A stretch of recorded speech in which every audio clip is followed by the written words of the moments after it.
Board परीक्षा 2025 के high school topper 240 छात्रों और छात्राओं के दल को भारत दर्शन शैक्षिक भ्रमण के लिए हरी झंडी दिखाकर रवाना किया। SCIR ननूर खेड़ा में आयोजित कार्यक्रम में मुख्यमंत्री ने कहा कि यह भ्रमण छात्रों को देश की वैज्ञानिक, तकनीकी, सांस्कृतिक और ऐतिहासिक प्रगति को प्रत्यक्ष रूप से समझने का अवसर देगा। उन्होंने विद्यार्थियों से यात्रा अनुभव के साथ उत्तराखंड में हुए नवाचारों को डायरी में दर्ज कराने की अपील की है। सबसे अच्छी डायरी लिखने वाले हर जनपद से 2 छात्रों को पुरस्कार से सम्मानित किया जाएगा। मुख्यमंत्री ने यह भी बताया कि छात्र इसरो के सतीश धवन अंतरिक्ष केंद्र, युवा राव उपग्रह केंद्र और विक्रम साराभाई अंतरिक्ष केंद्र का भ्रमण करेंगे। उन्होंने कहा कि प्रत्यक्ष अनुभव से सीखने की क्षमता और आत्मविश्वास बढ़ता है।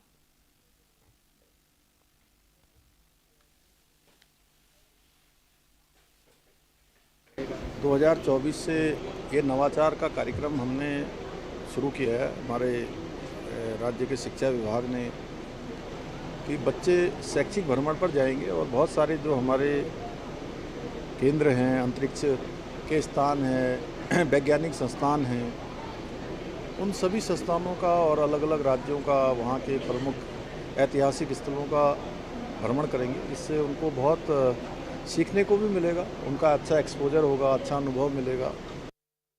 उत्तराखंड के जो 240 टॉपर बच्चे हैं उनको आज पूरे भारत दर्शन के लिए हमने शैक्षिक यात्रा पे भेजा है और ये पूरे देश के 8 प्रदेशों में जाने वाले हैं और वहाँ पे ये IIT में जाएंगे, NIT में जाएंगे और जो साइंस इंस्टीट्यूट है वहाँ देख के आएंगे। और मैं कह सकता हूँ ये देश का पहला राज्य है जो कि अपने टॉपर बच्चों को इस व्यवस्था के बाहर भेज रहा है और हमने ये भी कहा है कि अगले साल हम 1000 बच्चों को भेजेंगे। तो वहीं उत्तराखंड की राजनीति इन दिनों एक बार फिर से गर्मा गई है, जहां पूर्व कैबिनेट मंत्री हरक सिंह रावत का एक विवादित बयान प्रदेश की सियासत में जोरदार हलचल पैदा कर रहा है। बता दें कि हरक सिंह रावत इस बार सिख समुदाय पर की गई टिप्पणी को लेकर के घिर चुके हैं। दरअसल बार एसोसिएशन के धरना स्थल पर दिया गया उनका बयान बीते दिनों से लगातार सोशल मीडिया पर वायरल हो रहा है, जिससे राजनीतिक तापमान लगातार चढ़ता जा रहा है। इस पूरे मामले पर अब मुख्यमंत्री पुष्कर सिंह धामी का भी पहला बयान सामने आ चुका है। मुख्यमंत्री धामी ने साफ शब्दों में कहा कि किसी भी समुदाय के खिलाफ इस तरह की टिप्पणी बिल्कुल भी स्वीकार्य नहीं। सिख गुरुओं का इतिहास देश की आन बान और शान और संस्कृति की रक्षा का प्रतीक रहा है। प्रथम गुरु गुरु नानक देव जी से लेकर 10वें गुरु गुरु तेग बहादुर तक के बलिदान हमें सदैव प्रेरणा देते हैं। सीएम धामी ने आगे ये भी कहा कि प्रधानमंत्री नरेंद्र मोदी के नेतृत्व में सिख समुदाय के सम्मान और श्रद्धा से जुड़े कई ऐतिहासिक फैसले लिए गए। मुख्यमंत्री ने यह भी बताया कि उत्तराखंड में हेमकुंड साहिब जाने वाले श्रद्धालुओं की सुविधा के लिए रोपवे निर्माण का कार्य किया जा रहा है, ताकि देश विदेश से आने वाले सिख श्रद्धालु किसी प्रकार की कठिनाइयों का सामना न करें। सीएम धामी ने 2 टूक कहा कि हमारे लिए सिख समाज बहुत पूजनीय है और इस प्रकार की टिप्पणियों से किसी की भावनाएं आहत हो, ऐसा कभी नहीं होना चाहिए।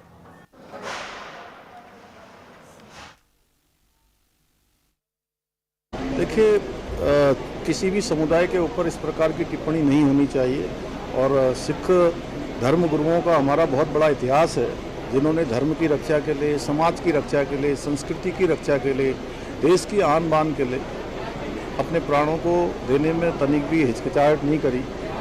अगर हम प्रथम गुरु गुरु नानक जी से लेकर 10वें गुरु तक का जब भी हम उनके इतिहास को देखते हैं तो हमको उनसे प्रेरणा मिलती है। उत्तराखंड नर्सिंग एकता मंच ने अपनी मांगों को लेकर के देहरादून में बड़ा प्रदर्शन किया, जहां नर्सिंग स्टाफ का आरोप है कि सरकार उनकी समस्याओं को लगातार नजरअंदाज कर रही है, जिसको लेकर उन्होंने मुख्यमंत्री आवास का कूच किया, लेकिन पुलिस ने उन्हें आधे रास्ते में ही रोकते हुए जबरन बसों में बैठाकर हिरासत में ले लिया। प्रदर्शनकारियों का यह कहना है कि पुलिस ने न केवल उन्हें आगे बढ़ने नहीं दे रही बल्कि धमका भी रही है।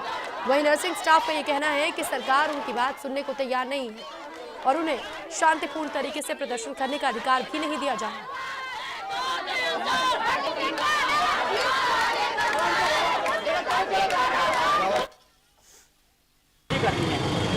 मैं भी कीजिए, मना नहीं करता, आपको ले जाना, मेरी बात तो सुनो। लेकिन ये बदतमीजी जो कर रहे हैं पुलिस वालों के साथ, बिल्कुल सर ऐसा भी नहीं है सर।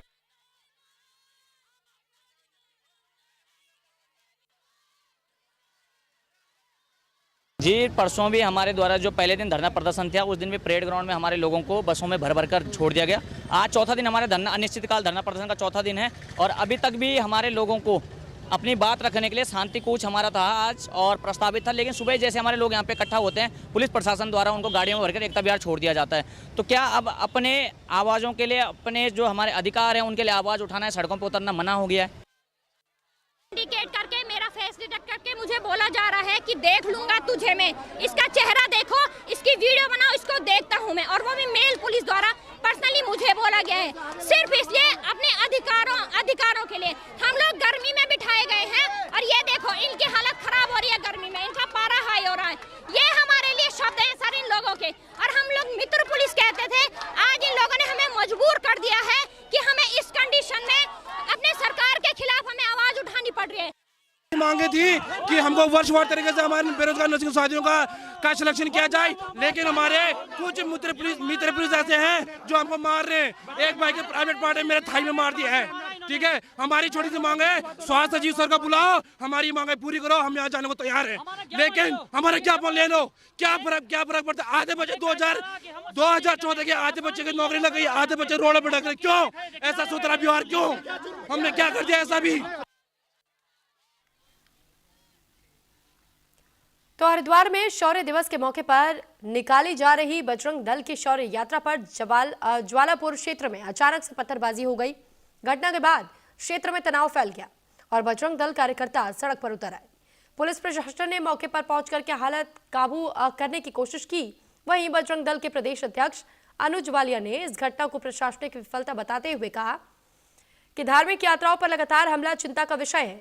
इसके साथ ही उन्होंने चेतावनी देते हुए यह भी कहा है कि अगर जल्द ही पत्थरबाजी की घटना में शामिल लोगों के खिलाफ कार्रवाई नहीं की गई तो संगठन पूरे राज्य में व्यापक स्तर पर आंदोलन करेगा।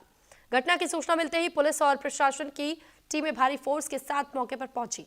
शहर के संवेदनशील इलाकों में अतिरिक्त पुलिस बल तैनात किया गया। अधिकारियों ने तनाव को देखते हुए हालात पर पैनी नजर बनाए रखी और स्पेस सिटी के अनुसार पथराव की घटना पर मुकदमा दर्ज कर लिया गया है। साथ ही पूरे मामले की जांच की जाएगी और जल्द से जल्द आरोपियों की गिरफ्तारी भी की जाएगी।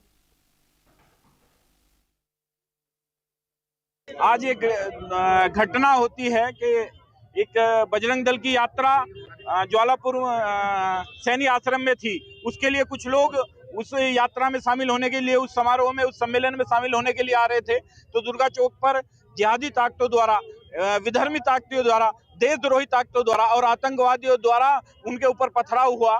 ये दंगा भड़काने की साजिश थी।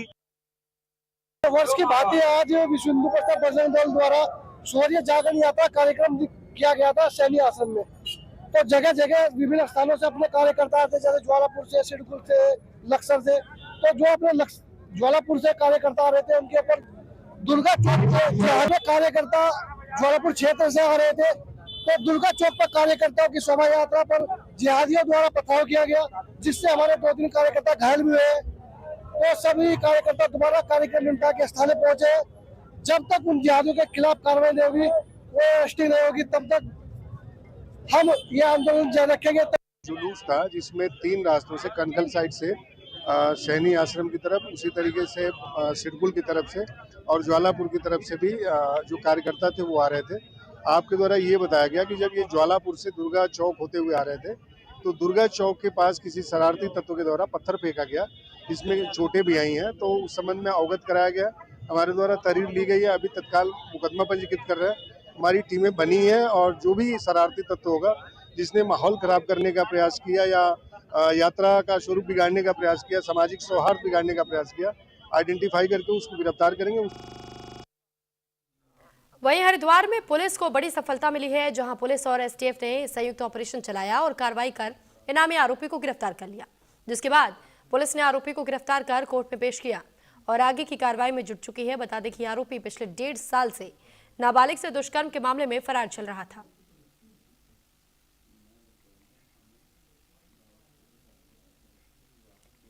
हरिद्वार वासियों की समस्या का तुरंत समाधान करने के उद्देश्य से मुख्यमंत्री के निर्देश पर जिलाधिकारी मयूर दीक्षित की अध्यक्षता में हर सोमवार को जिला कार्यालय सभागार में जन सुनवाई कार्यक्रम आयोजित किया जा रहा है, जिसमें कई विभागों से संबंधित लगभग 100 से ज्यादा शिकायतकर्ताओं ने अपनी समस्याएं दर्ज कराई और समस्या का मौके पर निवारण किया गया है और बाकी कुछ शिकायतों के दोबारा आने पर संबंधित अधिकारियों को फटकार भी लगाई गई और जल्द निराकरण के आदेश भी दे दिए गए हैं। 100 से अधिक शिकायतें ऑलरेडी आ चुकी हैं और अभी भी शिकायतकर्ता आ रहे हैं यहाँ पर शिकायत दर्ज कराने के लिए। विभिन्न विभागों की शिकायतें हैं, कुछ शिकायतें रिपीटेड भी हमने पाई हैं जिसमें अधिकारियों को चेतावनी दी गई है कि कोई भी शिकायत रिपीट ना हो। कई शिकायतकर्ताओं के द्वारा कुछ इस तरह की शिकायतें भी दी गई हैं जिसमें कि कोई मांग हो, जिस तरह में कोई फंड्स की आदि की रिक्वायरमेंट होती है तो उसमें आगे प्रस्ताव बनाने के लिए बताया गया। तो वहीं देहरादून में कांग्रेस में कार्यकारिणी को लेकर के उठ रही चर्चाओं पर अब विराम लगाते हुए पीसीसी अध्यक्ष गणेश गोदलिया ने स्पष्ट किया है कि प्रदेश कांग्रेस कमेटी जल्द ही नई कार्यकारिणी की घोषणा करेगी। उन्होंने ये भी बताया कि कार्यकारिणी को लेकर के जानबूझकर भ्रम का माहौल बनाया जा रहा है, जबकि सच तो यह है कि पार्टी की पहले से गठित कार्यकारिणी अभी भी प्रभावी है और उसी को वैध माना जा रहा है। गणेश गोदियाल का ये कहना है कि जैसे ही नई कार्यकारिणी का गठन पूरा होगा उसे आधिकारिक मान्यता दे दी जाएगी।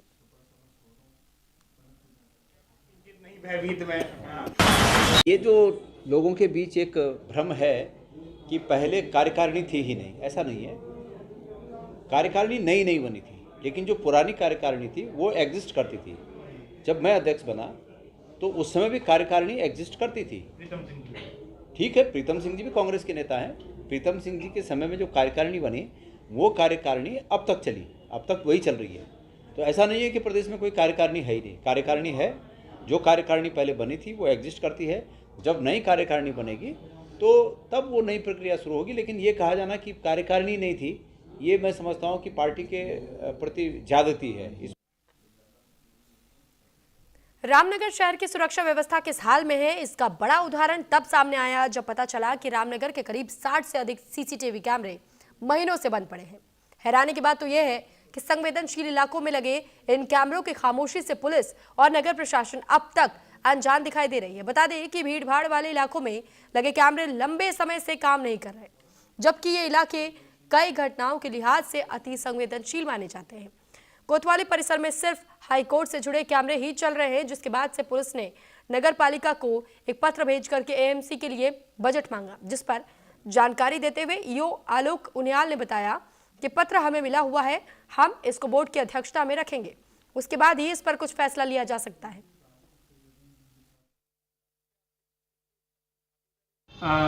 एक पत्र जो हमारे पास ऐसे हुआ है तो इसके संबंध में अवगत कराना है कि इसमें नगर पालिका से जो कोई भी कार्य होते हैं वो बोर्ड के द्वारा स्वीकृत किए जाते हैं। तो इसमें जो भी उनका प्रस्ताव है वो बोर्ड के समक्ष रखा जाएगा। बोर्ड में उसमें जो भी गहन हमारी चर्चा होती है उस चर्चा में सारे डिटेल्स एस्पेक्ट्स देखने के बाद ही उसमें संस्तुति की जाती है। तो इसमें जो है हमारी इस कार्रवाई वो बोर्ड के स्तर से इसमें की जाएगी। हमारी नेक्स्ट जो भी बोर्ड बैठक होगी उसमें इसको रख के इस पर कार्रवाई तभी अग्रिम कार्रवाई तभी संभव है। रामनगर का नाम आज जामनगर हो गया है और आए दिन जाम की समस्याएं भवानीगंज से लेके आमडंडा तक जाम लगा रहता है और घंटों लोग जो है उसमें फंसते हैं। पर्यटन नगरी होने के बावजूद भी जो है रामनगर में यातायात का कोई प्लान नहीं है।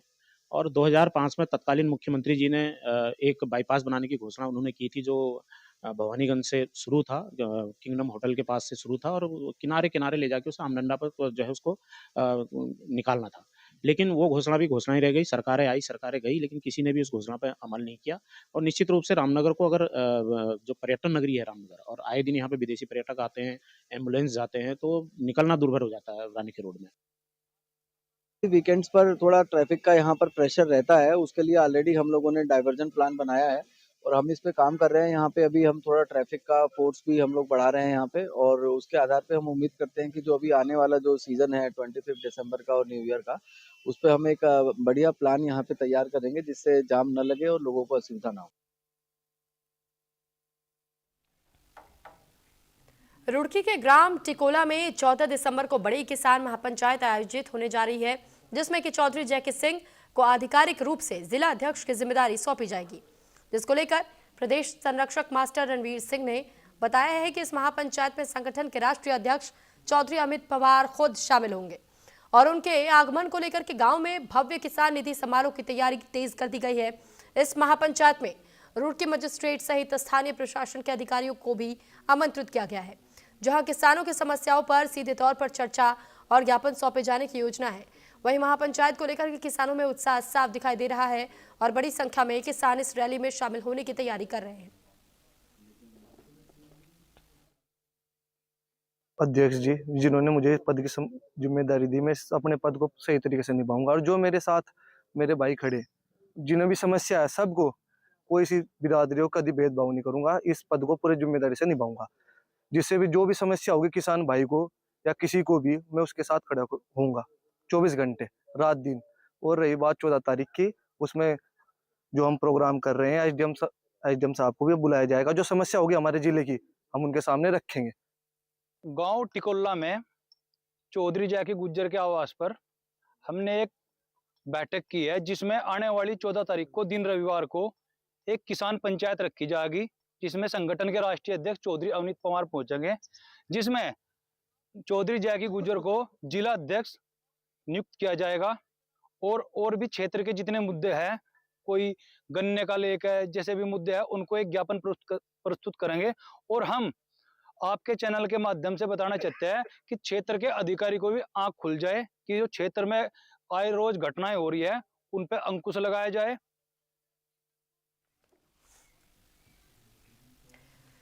अल्मोड़ा में सोबन सिंह जीना विश्वविद्यालय के चित्रकला विभाग के संयुक्त देखरेख में 7 दिवसीय चित्र निर्माण राष्ट्रीय कार्यशाला और प्रदर्शनी का आयोजन किया गया था, जिसे उदय शंकर नाट्य अकादमी में दिखाया भी गया।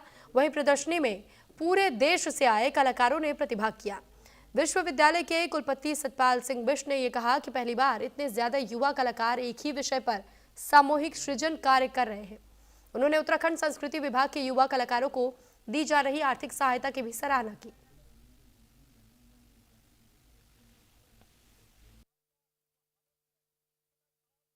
ये काफ़ी खूबसूरत है। उदय शंकर की स्मृति में आयोजित यह 7 दिवसीय कार्यशाला और 1 दिवसीय प्रदर्शनी आज उदय शंकर भवन में लगी हुई है। इससे जो हमारे कलाकार, युवा कलाकार हैं, इनको बहुत कुछ सीखने को मिला है। उन्होंने उदय शंकर को अनेक नृत्य के भाव भंगिमाओं में बना रखा है, जैसे नटराज नृत्य हो गया, गजस्थ मुद्रा हो गया। कार्यशाला का आयोजन मुझे कोऑर्डिनेट करने के लिए मिला हुआ था और उदय शंकर नाट्य अकादमी की तरफ से उत्तराखंड संस्कृत विभाग ने इसके लिए बेसिक फंडिंग की थी, तो इसमें जो भी सामग्री आई उसको दे करके युवा कलाकारों से यहाँ पर चित्र बनवाए गए।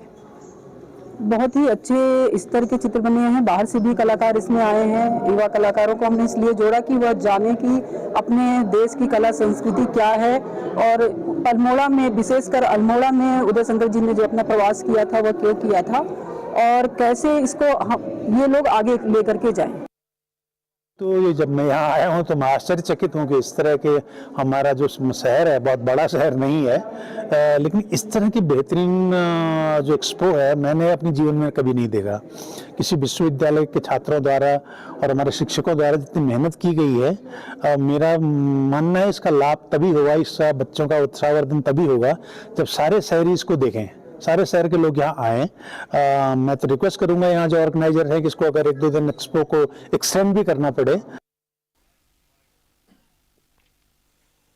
अल्मोड़ा में मेडिकल कॉलेज की बदहाल स्वास्थ्य सेवाओं पर जनप्रतिनिधियों का गुस्सा फूट पड़ा, जहां उन्होंने मेडिकल कॉलेज के प्राचार्य का घेराव कर स्वास्थ्य सुविधाएं दुरुस्त करने की मांग की। घेराव करने पहुंचे जनप्रतिनिधियों का कहना है कि सरकार करोड़ों रुपए मेडिकल कॉलेज को दे रही है, लेकिन मेडिकल कॉलेज प्रशासन की लापरवाही से स्वास्थ्य सुविधाएं बदहाल है। डायलिसिस सेंटर, कैथ लैब खोलने, एम्बुलेंस व्यवस्था दुरुस्त करने आदि मांग को लेकर के जनप्रतिनिधियों और प्राचार्य के बीच बातचीत हुई। साथ ही जनप्रतिनिधियों ने यह कहा है कि स्वास्थ्य सुविधाएं सही नहीं की गई तो बर्दाश्त नहीं किया जाएगा। लेकिन हमारा सिस्टम उसको नहीं करना। मेडिकल कॉलेज में एम्बुलेंस होनी चाहिए। माननीय मंत्री कुछ इन लोगों की परेशानियां थी, जैसे कि यहाँ पे कार्डियोलॉजिस्ट नहीं है, सुपर स्पेशलिटी विभाग नहीं है। इसके लिए जो है प्रयास हम लोग कर रहे हैं और इसके साथ ही अभी जो है हम लोगों का जो है कैथ लैब जो है सैंक्शन हो गई है और मैं आशा करता हूँ कि बहुत जल्दी जो है यहाँ पे जो है कैथ लैब की सुविधाएं जो है आम जनमानस को मिलनी शुरू हो जाएगी। बेहतर स्वास्थ्य सुविधाएं हों उसके लिए हम लगातार मेडिकल कॉलेज के एमएस से, प्राचार्य से लगातार बात करते हैं और आज ये बड़ा दुर्भाग्य का विषय है कि सब सुविधाएं जब सरकार दे रही, पूरी सुविधाएं स्वास्थ्य मंत्री जी कह रहे हैं, माननीय मुख्यमंत्री जी के मुख्य एजेंडे में है, तो हमारा मानना है कि किसी भी आम जनमानस को स्वास्थ्य सुविधाएं जो सरकार द्वारा मुहैया की जा रही हैं उसका सरकार द्वारा जो मेडिकल कॉलेज खोला गया, सरकार उसमें हर सुविधा दे रही है, लेकिन वो सुविधा कागज़ों पे ज़्यादा रह जा रही है, क्योंकि यहाँ जो चीज़ें चाहिए, जो आम आदमी को जो इलाज चाहिए वो इलाज नहीं मिल पा रहा है। अब जैसे यहाँ पर आजकल ठंड चल रही है, इसमें हार्ट की बड़ी प्रॉब्लम हो रही है। अब हार्ट का डॉक्टर यहाँ आ रहा नहीं आ रहा, ये कुछ संशय में रह जाते हैं। और उसके अलावा सबसे बड़ी बात यह है, यहाँ ब्लड की बड़ी प्रॉब्लम है कि डॉक्टर साहिबा कहती हैं कि भैया अगर डिलीवरी होनी है तो आप 4 ब्लड लेके आइए, तब मैं डिलीवरी करूँगी। हरिद्वार में लघु व्यापारियों के लिए एक और वेंडिंग जोन तैयार किया जा रहा है, जहां पर मेयर किरण जैसल ने भगत सिंह चौक से बैरियल क्षेत्र के तीसरे वेंडिंग जोन में लाभार्थियों को लकी ड्रॉ के जरिए दुकानें आवंटित की। आयोजन में नगर निगम के अधिकारी और व्यापारी बड़ी संख्या में मौजूद रहे। बता दें कि मुख्यमंत्री पुष्कर सिंह धामी के निर्देश में हरिद्वार नगर निगम ने विकसित तीसरे वेंडिंग जोन में 10 लाभार्थियों को लकी ड्रॉ के जरिए दुकानें आवंटित की। मेयर ने खुद पर्चे निकाल करके दुकानों का आवंटन किया और सभी लघु व्यापारियों को शुभकामनाएं भी दी। उन्होंने ये भी कहा कि कुंभ मेले से पहले शहर में सभी पंजीकृत रेडी पटरी व्यापारियों को व्यवस्थित रूप से वेंडिंग जोन में स्थापित किया जाएगा। और इस अवसर पर लघु व्यापार एसोसिएशन के प्रांतीय अध्यक्ष ने भी नगर निगम और प्रशासन का आभार जताते हुए शहर के अन्य वेंडिंग जोन में मूलभूत सुविधाएं और सौंदर्यीकरण की मांग दोहराई।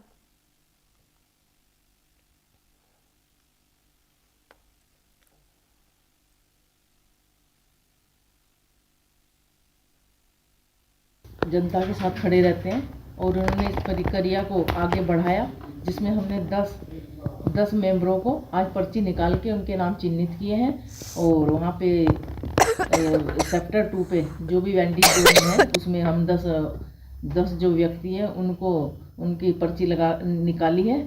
और हमारा यही प्रयास रहेगा कि हम ज़्यादा से ज़्यादा अपनी जनता के लिए आगे बढ़ चढ़कर कार्य करें। और मैं हमेशा जनता के साथ हूँ और मुझे हरिद्वार में सेवक के रूप में चुना है, तो मेरी यही प्रक्रिया रहेगी कि मैं सभी के साथ अपना जो भी मेरा कार्य। देखिए, आज जो हमारा भगत सिंह चौक से सेक्टर 2 बैरियल का जो हमारा वेंडिंग जोन है, तीसरा वेंडिंग जोन, उस वेंडिंग जोन के दूसरे चरण की प्रक्रिया को अपनाया गया। और 10 वेंडर जिन लोगों ने पैसे जमा कर रखे थे, लगभग मैं समझता हूँ 1.5 वर्ष उनका हो गया था पैसे जमा हुए, तो हमने मेयर महोदय से भी रिक्वेस्ट करी थी और MNA साहब से भी हमने रिक्वेस्ट करी थी कि भाई वो जिन लोगों ने पैसे जमा कर रखे हैं उनको या तो दुकान दो या उनका पैसा वापस करो। और इसी के साथ फिलहाल इस बुलेटिन में इतना ही। नमस्कार।